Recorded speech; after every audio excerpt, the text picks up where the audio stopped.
Okay, I'm starting with the figure 8 knot. So this is a figure 8 knot. You can see it kind of looks like an 8. This is considered a figure 8 knot on a bite. This has this loop in it. So I'm going to untie this, start over. And by the way, with these throw bags, I don't think that you have to do this, but I always leave this end clean. You see a lot of people put a knot in it, or a lot of times when you buy a throw bag, it already has a knot in the end.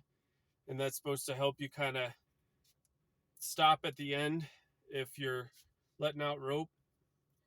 To me, that just kind of makes another little entrapment hazard that can get stuck on things. And I actually heard this horror story of some people drowning in Gore Canyon because of a knot like that in the rope. That knot got caught between two rocks, and then somebody was tangled up in the rope and they drowned because of it. So I like to keep that end clean.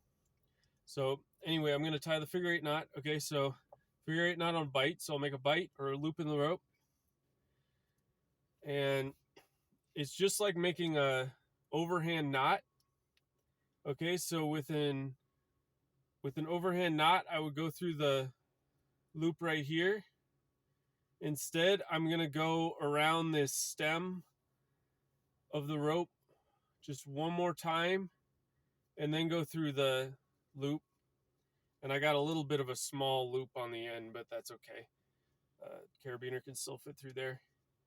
Okay, and then I kind of dress the knot out, which means I just make sure that it's all parallel and there's no slack in these ropes here, in these parts of the rope.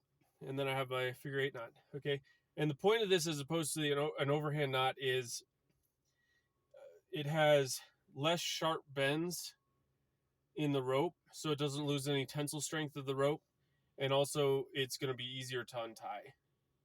So that's the figure 8 knot. And if I can find a carabiner, here it is. I can put my carabiner nut through there and attach it to a boat. Okay, so this is an NRS carabiner, and this is a twist locking style. Okay, so you can untwist it, lock it, and then it kind of snaps back into place with this spring. And I like those better than I like the twist mechanism better than the screw mechanism, because with the screw mechanism ones, I've had like a lot of grit get in them and they kind of seize up. So that's why I like the twist mechanism, but either one really works as long as you have some kind of locking carabiner, especially with whitewater. That's important because if you imagine that attached to a boat in whitewater, that can get yanked every which way. And so it's important to have that locked so it doesn't come open. Okay, so that's the figure 8 knot and just kind of an introduction to ropes, carabiners. By the way, I'll talk about this rope more. Okay, so this is a salamander rope. The brand is Salamander. The model, I think this is called a Labrador Retriever, and it's a waist bag, so it can go around your waist. And those are really great for guiding, for raft guiding. I think, to have the waist bag. And then the other thing about this rope is this is called a Spectra rope.